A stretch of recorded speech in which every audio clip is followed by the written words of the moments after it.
es lo mismo que un auto para mejor fallar, solo que cambian los términos, pero el fondo es el mismo. Cuando ya se da la etapa del juicio ordinario laboral, es decir, cuando ya se da la primera audiencia, si es que existe una segunda audiencia, y cuando ya el juez ya ha finalizado las etapas procesales y de una u otra manera el juez llega pues específicamente a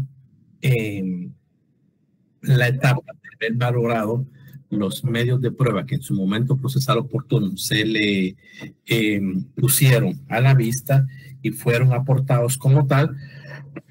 Si en dado caso el juez tuviera alguna duda, puede realizar una actividad que, pues obviamente el mismo Código de Trabajo, algunos trabajos estuvo bien explicado, otros pues obviamente creo que aquí lo vamos a explicar, pero el auto para mejor fallar o el auto para mejor proveer, como ustedes le quieren llamar, el auto para mejor proveer se denomina en derecho civil, en derecho administrativo, y auto para mejor fallar pues en el Código de Trabajo, porque así lo regula dicho código.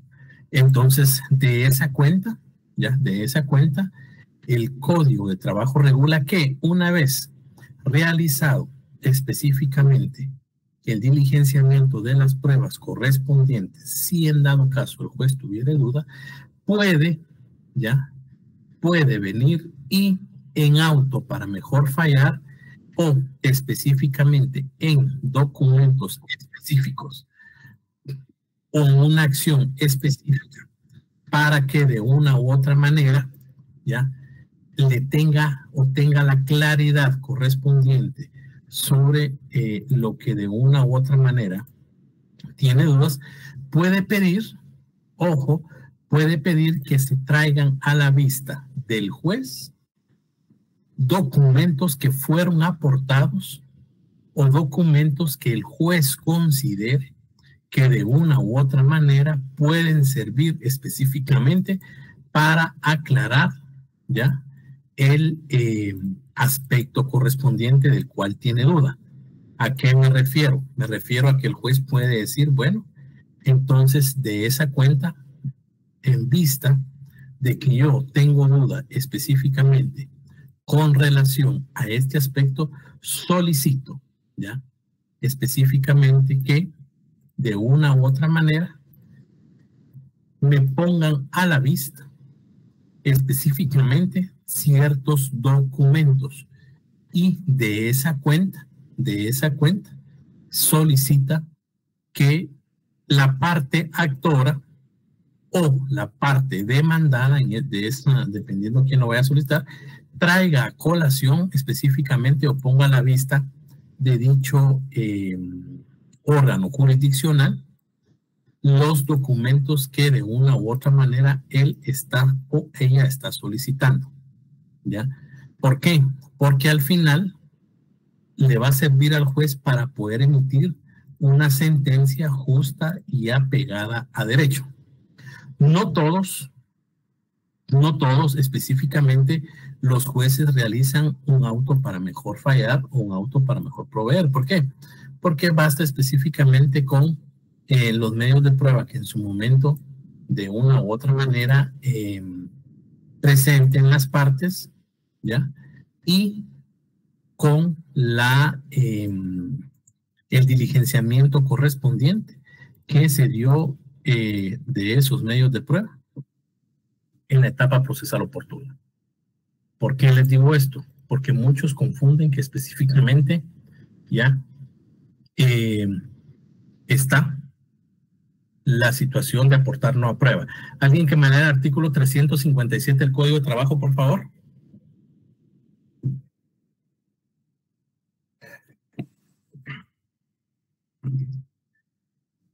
Vamos, jóvenes.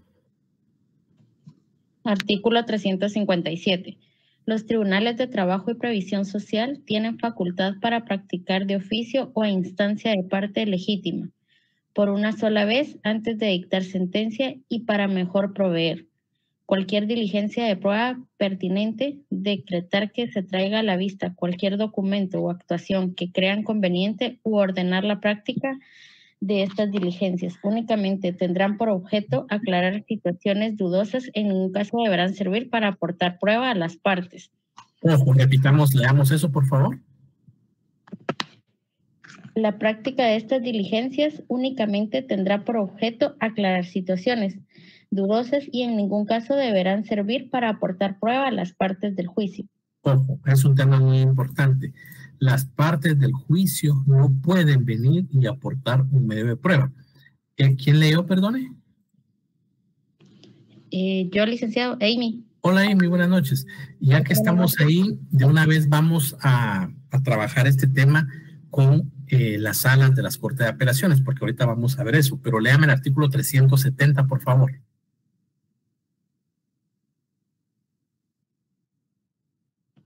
Artículo 370. El Tribunal de Segunda Instancia, cuando lo estime indispensable, podrá hacer uso de la facultad que confiere el artículo 357. ¿Y cuál es el 357? El que acabamos de leer, licenciado. Los tribunales de... Exactamente. ¿Por qué les digo esto? Porque ahorita, en su momento, muchas personas piensan que el auto para mejor fallar, o incluso he visto procesos o de conversaciones de profesionales de derecho en donde dicen, se me olvidó incorporar tal medio de prueba. Y le dice otro abogado, no tengas pena, en un auto para mejor fallar lo presentás. Eso no es así. El juez puede pedir cualquier medio de prueba que crea conveniente y que puede servir específicamente para aclarar el proceso. Pero, como usted lo leyó, no puede venir y aportarse con medio de prueba. Les quiero clarificar y les quiero consignar, o les quiero poner acá un documento, porque le dije específicamente.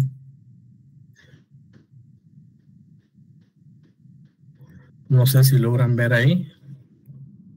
Sí se ve, licenciado.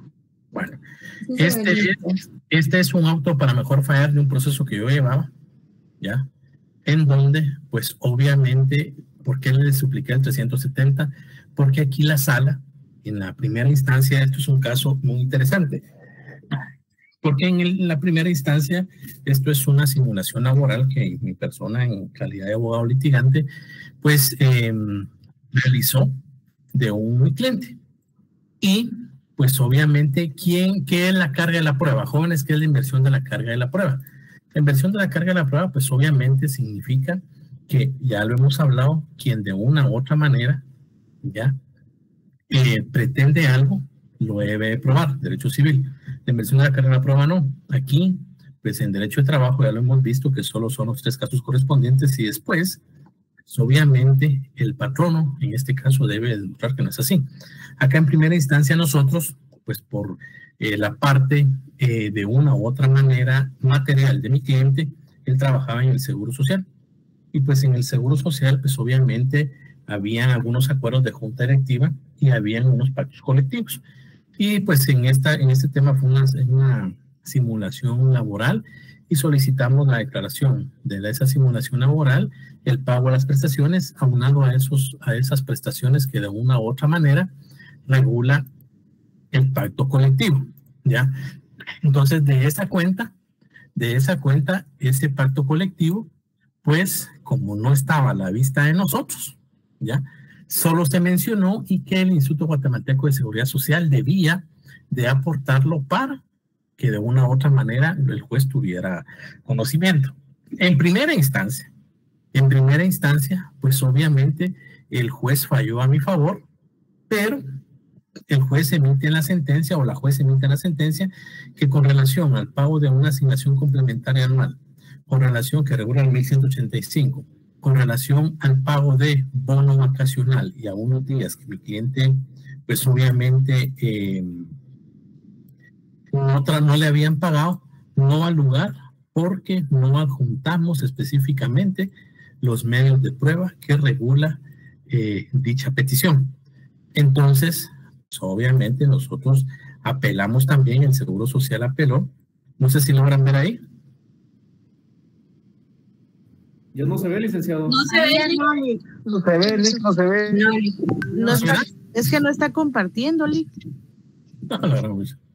Míreme, pues, esqueleto el hombre. O sea, yo pues no estoy.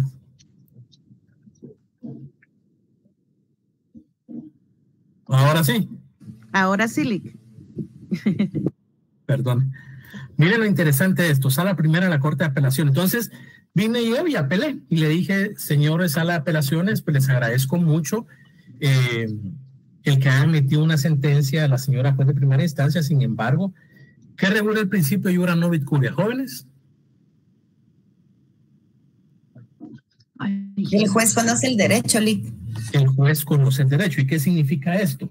Que si de una u otra manera nosotros pedimos que se incorporara al proceso correspondiente el pacto colectivo, el acuerdo 1185 de la Junta Directiva del Seguro Social, y no lo incorporó el Seguro Social, se tendría que declarar con lugar. Entonces viene la sala y regula acá, que el artículo 370 establece el Tribunal de Segunda Instancia, cuando lo estime indispensable, podrá hacer uso de las facultades que confiere el artículo 357. Y miren lo que piden acá, para mejor proveer. Ustedes van a encontrar para mejor fallar o para mejor proveer. Y para aclarar las dudas racionales que se derivan de este caso, y en un plazo comercial de 10 días, contados a partir de tal y tal, se ordena al IX, se presenta en el tribunal el acuerdo 1185, lo que yo pedí, la Junta Directiva del Estado Guatemalteco, el pacto colectivo, los contratos de mi cliente de 2015 hasta la fecha, o sea, hasta esa fecha de reclamo, específicamente las facturas de mi cliente, ¿ya? Y todos los años. Por tanto, es sencillo, ordena al IX para que presente a ese tribunal el acuerdo 1185 de la Junta Directiva, así como los pactos colectivos de condiciones de trabajo suscritos del año 2015 hasta la fecha, así como asimismo deberá presentar las facturas emitidas por mi cliente y de los meses correspondientes. Ese es un auto para mejor proveer. Ese es un auto sencillo, ese es un auto en donde el juez de una u otra manera solicita que para aclarar específicamente la duda racional que se tiene, se traiga a la vista y se pongan a la vista del juez, ¿ya? Específicamente esos documentos. ¿Y qué creen que pasó? Cuando de una u otra manera el IX presentó esos documentos, los magistrados de la sala dijeron, sí, tiene razón el abogado, pues porque obviamente el juez no debió de abstraerse, es decir, no se pudo demostrar específicamente que le asistía a esos derechos. Entonces, si ustedes se dan cuenta, el auto para mejor proveer o el auto para mejor fallar es una facultad que tiene el juez, se puede pedir también como parte, pero no para aportar nueva prueba. No caigan ustedes, por favor, en lo que hacen los abogados. Pues no puedo decir que se están graduando, porque hay quienes llevan años de graduado, pero no litigan derecho de trabajo, ya que se puede aportar específicamente una nueva prueba en un auto para mejor. ¿Quedó duda eso que acabo de explicar? Que es algo sencillo, pero si tienen alguna duda. Una diva no pisa a nadie para brillar. Hola, yo soy Marco. Yo soy Nacho. Entonces, ¿tienen alguna duda? No, licenciado, gracias. Todo claro, Lick. Bien. ¿Qué pasa después que ya de una u otra manera, supongamos que sea el auto para mejor fallar o el auto para mejor proveer? Bueno, entonces al darse el auto para mejor fallar, ¿qué es lo que le queda al juez? Únicamente le queda emitir la sentencia. ¿Y qué conlleva la emisión de la sentencia? Ay, Dios. Ahí estamos. Ahí está. La sentencia. ¿Qué es la sentencia, estimados compañeros?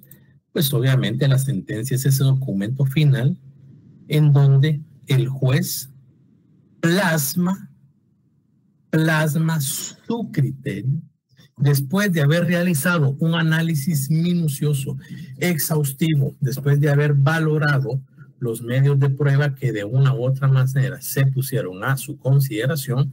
El juez, conforme su criterio, va a emitir ese documento denominado sentencia.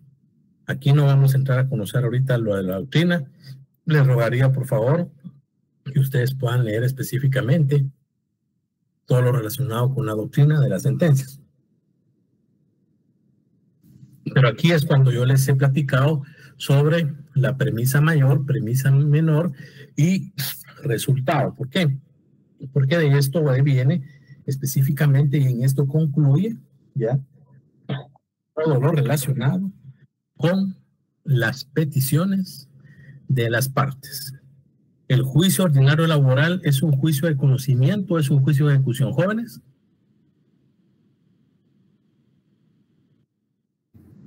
¿De conocimiento? Conocimiento.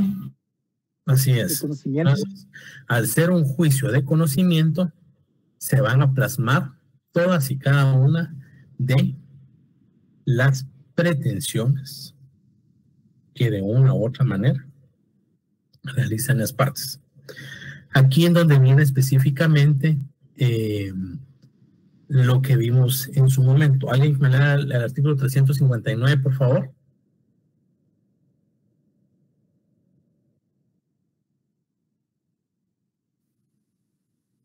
Artículo 359. Recibidas las pruebas y dentro de un término no menor de 5 ni mayor de 10 días, el juez dictará la sentencia. Implica responsabilidad para el juez no haber dictado un fallo dentro del término de 10 días antes indicado. Ahí estamos. ¿Qué pasa? ¿Se recuerdan cuando vimos el tema de que se declara rebelde y si se solicita la confesión judicial se declare confeso también?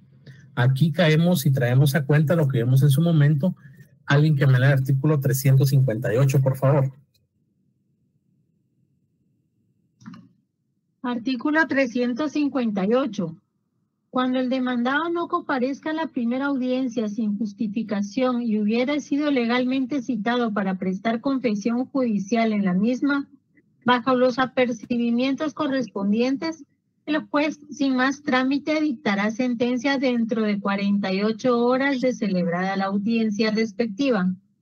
En la misma forma se procederá en los supuestos del párrafo anterior cuando se trate de demanda por despido injusto, aunque no hubiera sido ofrecida la prueba de confesión judicial del demandado. Pero si en el mismo juicio se ventilaren otras acciones, el juicio proseguiría en cuanto a estas conforme lo prevenido en este artículo. Ok. Ahora, por favor, compañera, vayámonos todos a la ley de organismo judicial. Y alguien que me lea el artículo 142, por favor.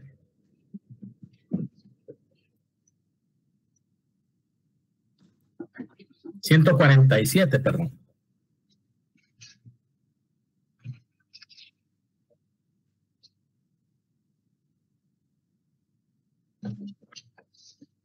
Artículo 147.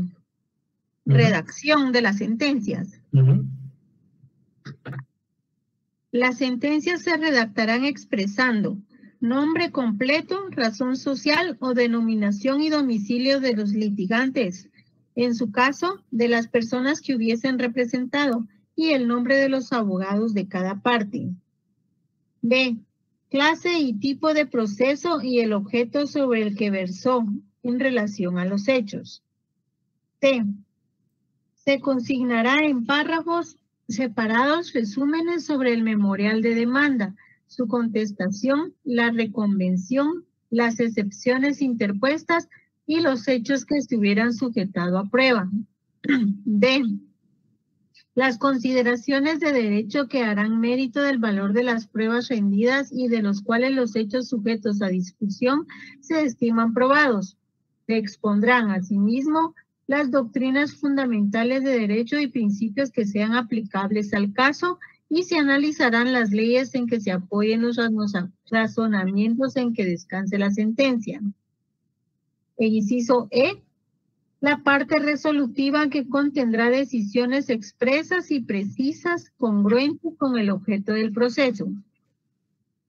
Muchas gracias. Es decir, de una u otra manera, cuando ustedes en sus clínicas laborales les soliciten redactar una sentencia, deben de hacer, y eso se los digo desde ya, porque cuando uno va a los tribunales o hacen sus prácticas, a veces uno llega sin saber mayor cosa. Cuando ustedes en los tribunales escuchen las resultas significa ese resumen del proceso. Las resultas es contenido del proceso que mencionó una parte, cuando bajó la otra parte, y las resultas terminan hasta antes de realizar el considerando uno. ¿Cómo van a redactarse las sentencias? Bueno, pues obviamente las sentencias se redactan específicamente conforme las acciones que de una u otra manera se den en el proceso. En este caso, estamos hablando que es el juicio ordinario laboral. Entonces, ¿qué va a pasar? Lo que va a pasar, déjenme ver si les tengo aquí una. Aquí estamos. Vamos a ver. Permítanme. Vamos a ver ejemplo. No es este. Bien, entonces, de una u otra manera, aquí está.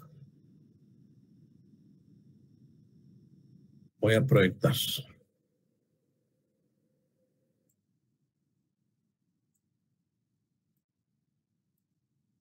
¿Se logra ver ahí? Sí, licenciado. Bueno, leamos otra vez el 147 párrafo por párrafo, por favor.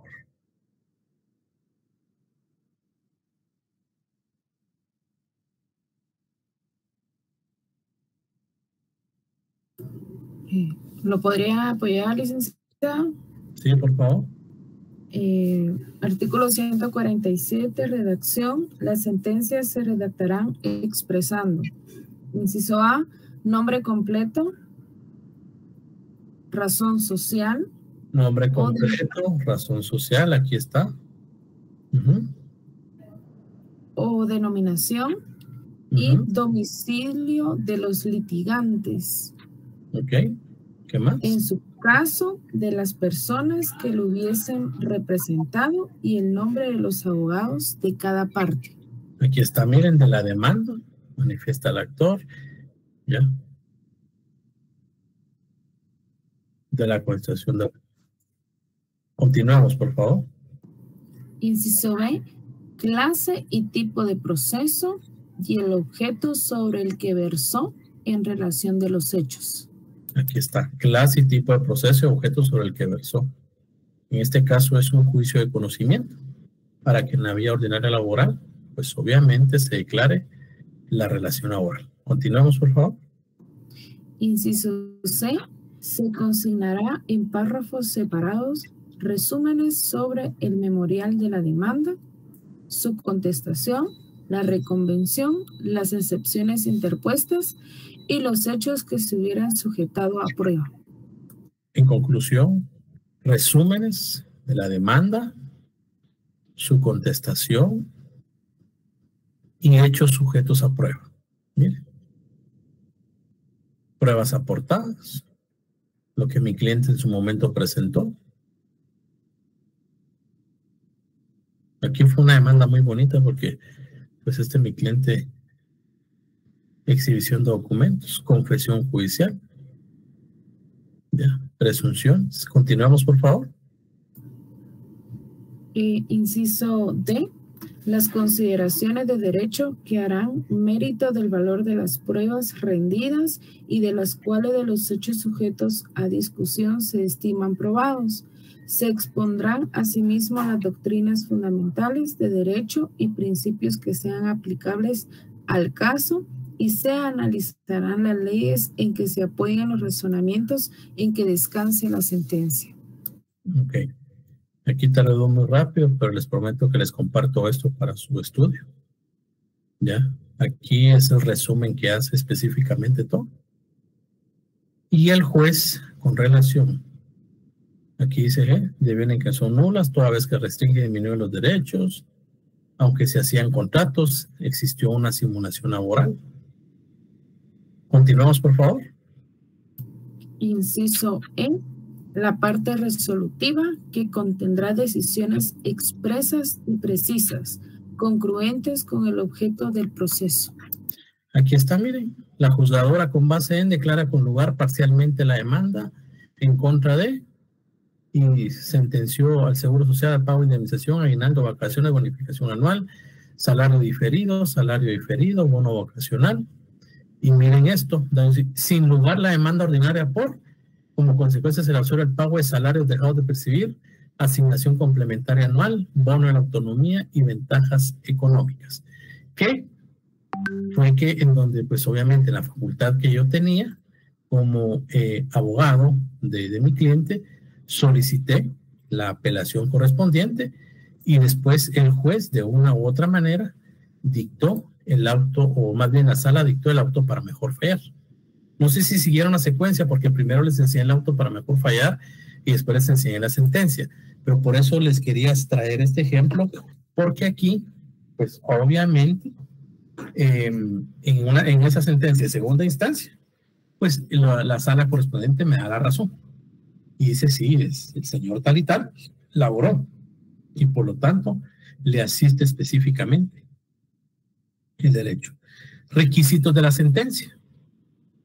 En cuanto a la estructura ya lo vimos, designación del tribunal que dicta la sentencia, lugar y fecha, contenido, la cita de leyes y las firmas completas del juez. Requisitos de redacción. Esto los van a encontrar específicamente en el artículo 147. Eso, pues obviamente no lo deben de copiar, porque eso está en la ley del organismo judicial. Requisitos, lo que acabamos de leer, expondrán un resumen de la sentencia recurrida. Es decir, cuando se refiere a exponer un resumen de la sentencia recurrida, es lo que acabamos de mencionar con relación a que de una u otra manera, pero acá estamos trabajando de una vez o explicando los resúmenes de las sentencias de segunda instancia. ¿A qué me refiero con esto? ¿Qué es lo que puede hacer una segunda instancia? Confirmar, revocar o modificar la sentencia de primera instancia. En este caso, si estamos hablando específicamente hasta acá, requisitos de redacción de la sentencia en primera instancia son los que establece el 147 de la ley del organismo judicial. Es decir, el contenido, los resúmenes sobre la demanda y su contestación. En la parte resolutiva se encontrarán adiciones expresas y precisas. Es lo que acabamos de leer. Esto no lo copien, por favor. Pero si nos vamos a los requisitos de la redacción de la sentencia en segunda instancia, ¿qué es la segunda instancia? Pues obviamente es la otra fase judicial en donde se puede venir y los magistrados de las salas correspondientes confirman, revocan o de una u otra manera amplían o modifican esa sentencia de primera instancia. Entonces acá la única diferencia que exponen un resumen de la sentencia recurrida, es decir, que de una u otra manera se da específicamente ese resumen como tal de la sentencia. Dos, los puntos que hayan sido objeto del proceso con respecto a los cuales existe controversia, es decir, por qué se presentó la apelación correspondiente, que ya lo vamos a ver. El extracto de las pruebas aportadas en segunda instancia, ojo, en segunda instancia no se valoran pruebas. ¿Por qué? A menos de que hayan sido protestadas, porque no es un juicio de conocimiento. Cuando ustedes, Dios mediante, se estén examinando para el privado, ¿ya? Y les hagan una pregunta capciosa, ustedes deben de saber y determinar bien salas de la Corte de Apelaciones y otros tribunales de igual categoría. Todas las salas de las Cortes de Apelaciones únicamente confirman, revocan o modifican la sentencia en primera instancia.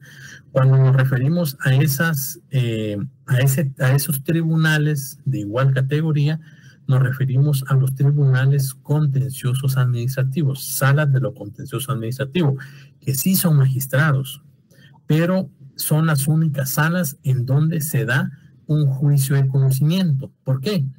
Porque en juicio ordinario laboral o en el tema laboral se da un juicio ordinario laboral Y al darse un juicio ordinario laboral, pues obviamente ya hay un juicio de conocimiento.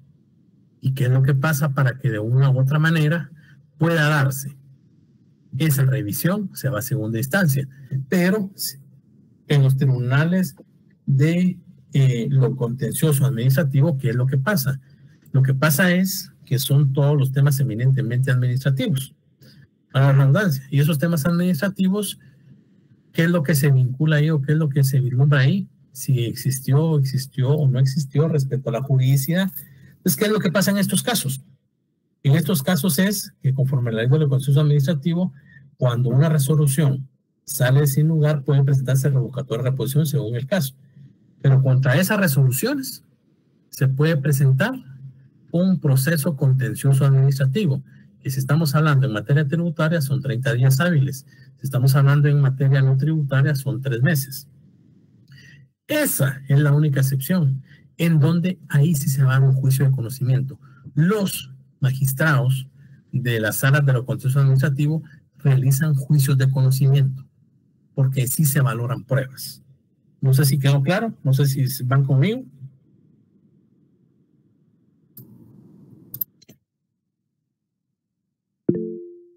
Dígame, Yoseli.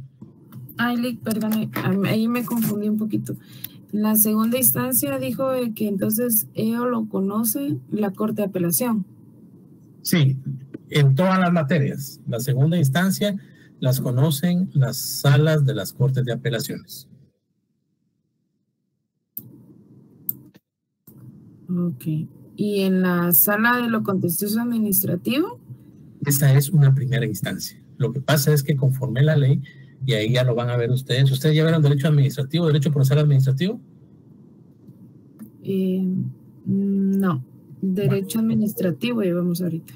Cuando vean derecho procesal administrativo les van a enseñar todo lo referente a procesos, recursos de revocatoria, recursos de reposición. Entonces, cuando se agotan estos recursos y la resolución no es favorable hacia ustedes, pueden presentar un proceso contencioso administrativo.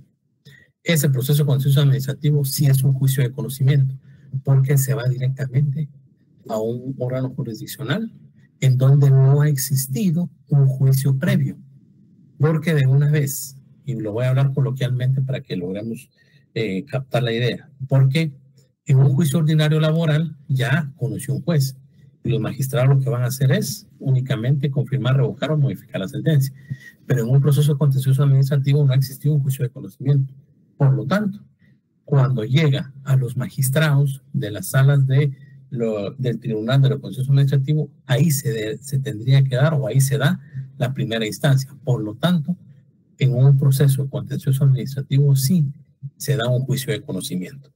¿Y cuál sería la segunda instancia de un proceso contencioso administrativo?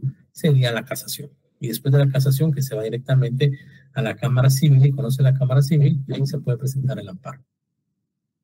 Que no es una tercera instancia, es una acción. Dígame, Cecilia. Licenciado, disculpe, ¿qué tan cierto es de que cuando son juicios laborales a nivel estatal, digamos, contra cualquier entidad pública, se tienen que agotar todas las instancias debido a la calidad del gasto público? Falso.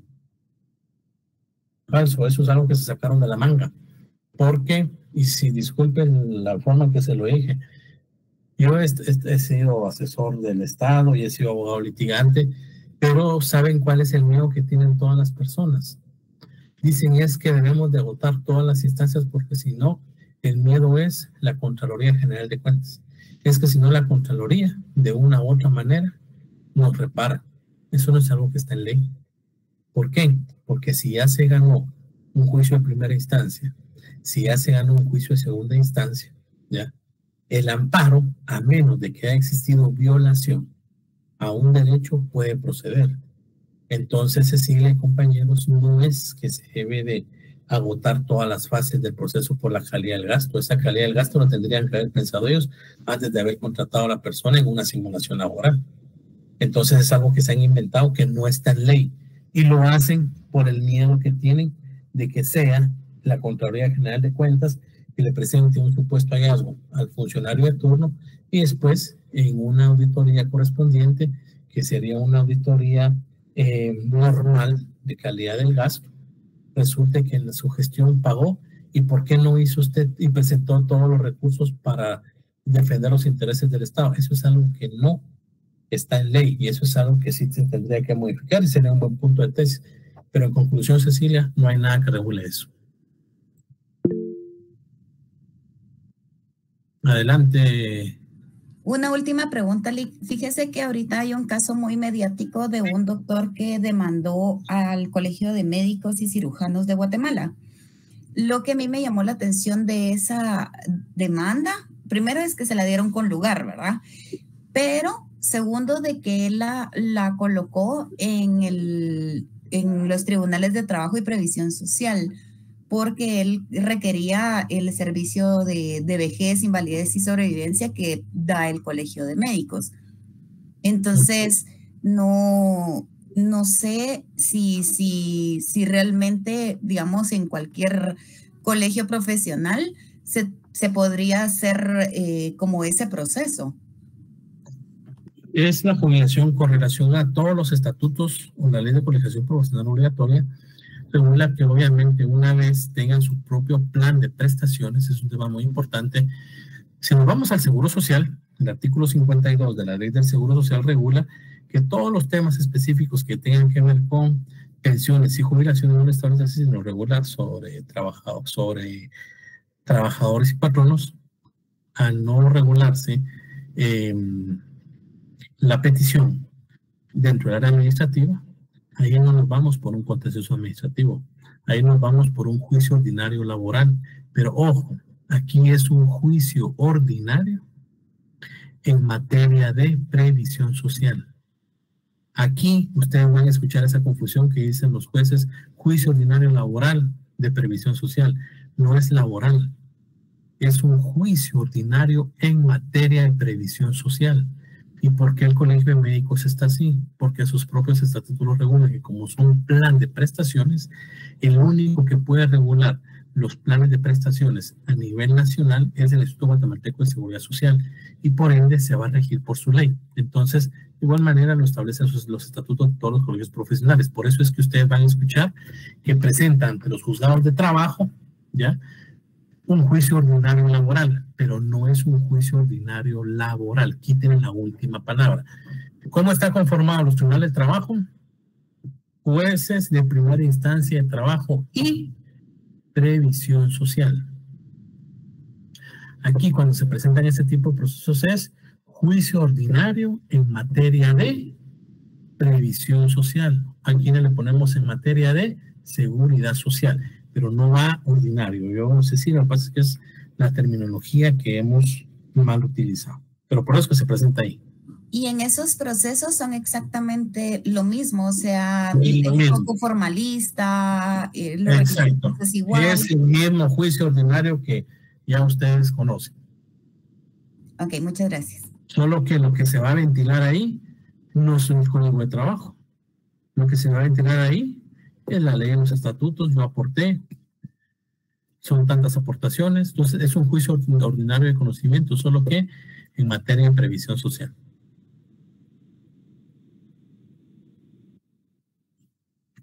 ¿Estamos? Bien. Requisitos generales, los resultados, los considerandos y el fallo propiamente dicho. Los resultados, pues obviamente lo que hemos leído, el resumen de la demanda, los considerandos, considerando 1, considerando 2 y el fallo propiamente dicho. ¿Cuáles son los requisitos especiales? Artículo 364 del Código de Trabajo. La sentencia debe ir específicamente con claridad, precisión y congruencia. Claridad significa, pues obviamente, que estos documentos o las sentencias, para hacerlo técnico, deben dictarse en términos claros y entendibles para las partes. ¿Ya? Es decir, tampoco se puede emitir con palabras coloquiales, pero sí una terminología jurídica clara que lo pueda entender cualquier persona que no sea abogada. Precisión, ¿ya? Las sentencias deben de resolver todos los aspectos y todos los puntos que fueron sometidos a conocimiento de un juez. Y congruencia, ¿Qué quiere decir la congruencia? Que de una u otra manera, debe de tener esa conexión, o debe de ser, vamos a congruente con lo que piden las partes, con lo que resuelve específicamente el juez. No puede resolver al juez algo que no le han pedido. Es decir, si solo están pidiendo específicamente el pago de las prestaciones irrenunciables, el juez no puede venir a decir en sentencia, y con relación a la indemnización procede, no puede venir y dictar una sentencia ultra petita. ¿Ya? ¿Cuál es la naturaleza jurídica de las sentencias? ¿Ya? Eminentemente procesal. Y al ser procesal, pues obviamente de carácter público. Clasificación doctrinaria, eso ya lo van a ver ustedes. Esto, pues, se los preguntarán para derecho civil. Yo no lo pregunto en los privados, en los exámenes, perdón. Entonces, pues, de igual manera deben de conocer, porque todas las sentencias son lo mismo. Absolutoria, pues obviamente en donde absuelven a la persona. Condenatoria, ¿ya? La sentencia total, la sentencia parcial. La sentencia total es donde se resuelven todos los puntos. La sentencia parcial es donde resuelven pues alguna. Y la sentencia con reserva, pues obviamente la que absuelve o condena al demandado, reservando los derechos del actor o del propio demandado, respectivamente, para que los que tengan un juicio diverso. Es decir, aquí hablamos de un tema sumario, ¿ya? O de un tema eminentemente de un juicio ejecutivo. Las sentencias, pues obviamente sí les rogaría yo que ustedes puedan leer. Estos pues son temas doctrinarios, sentencias constitutivas, ¿ya? ¿Cuáles son las sentencias constitutivas como tal? La jurisprudencia, porque regula es la que constituye un nuevo Estado de Derecho existiendo, extinguiéndola o modificando otro, cuando existe jurisprudencia. Es decir, si existieran 3 sentencias o más con relación a la carga de la prueba, que el trabajador ya no debe de demostrar que le asiste el derecho con relación a demostrar la relación laboral, esta sentencia sería constitutiva. ¿Por qué? Porque de una u otra manera está modificando la que ya está. La sentencia complementaria, pues la misma palabra lo dice, ¿ya?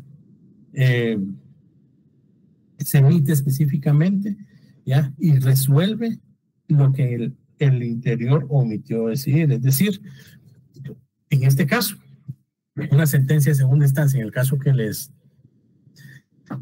planteé, esta sentencia, las salas de la Corte de Apelaciones modificó la sentencia venida en grado y amplió la sentencia, dictando con lugar lo que mi cliente pues estaba solicitando. En doctrina esto sería una sentencia complementaria.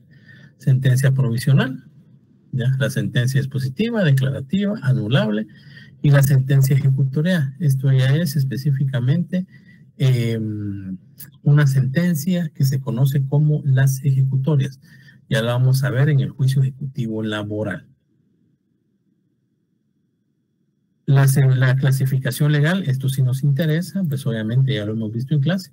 Artículos 340, 358 y 359. La sentencia por rebeldía, en la que vimos en el 358, ¿se acuerdan ustedes? La sentencia por confesión ficta, ¿cuál es la confesión ficta? La sentencia por confesión judicial.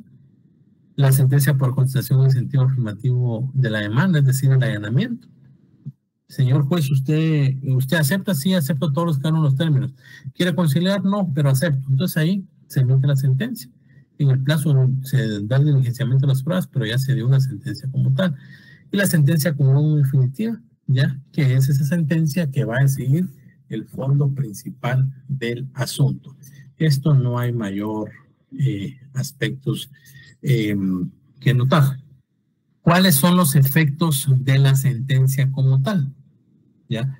Los efectos de la sentencia, pues obviamente es venir y obtener la declaratoria de ese derecho que le asiste a la parte con el cual el juez, de una u otra manera, le declaró dicho derecho. La prescripción de la sentencia. ¿Prescriben o no prescriben las sentencias, jóvenes? No, no prescriben en materia laboral. ¿Por qué? Porque en materia laboral, recuerden que tenemos específicamente el principio de impulso procesal de oficio. Es decir, que de una u otra manera, ¿ya? De una u otra manera, si no paga específicamente, el juez de oficio va a solicitar el juicio ejecutivo laboral. ¿Para qué? solo se le presenta un oficio, mire, no me han pagado, qué pena. Entonces, por eso específicamente la prescripción de la sentencia no prescribe. ¿Ya? ¿Alguna duda, estimados compañeros?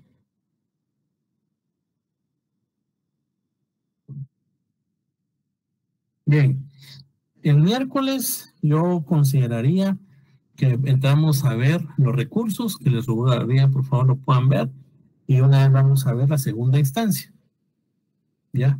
Y para la próxima clase, pues, empezaríamos a ver el juicio ejecutivo laboral. Y en la segunda instancia esperaría yo darle una clase o 2 clases. Yo creo que terminaríamos en tiempo. Si es que no tienen alguna duda, ¿bien? Dígame, Wilfia. ¿O quién levantó la mano?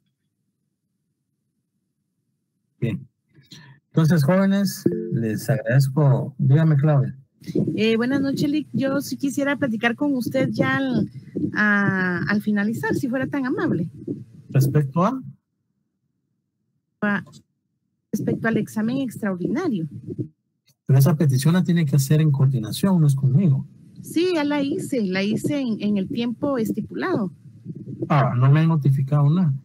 Entonces, en cuanto me notifiquen, yo ya le digo, porque de hecho hasta tenemos plazo para presentar pero no me han notificado nada. Yo llegué la semana pasada y pregunté, me dijeron que no tenía ninguna solicitud para mi persona. Pero voy a preguntar a Rocío mañana.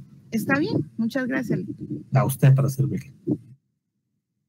Bien, jóvenes, les agradezco mucho. Que tengan muy buena noche. Nos miramos el miércoles a las 7, ¿ya? Gracias a usted, licenciado. Buenas noches. Buenas noches.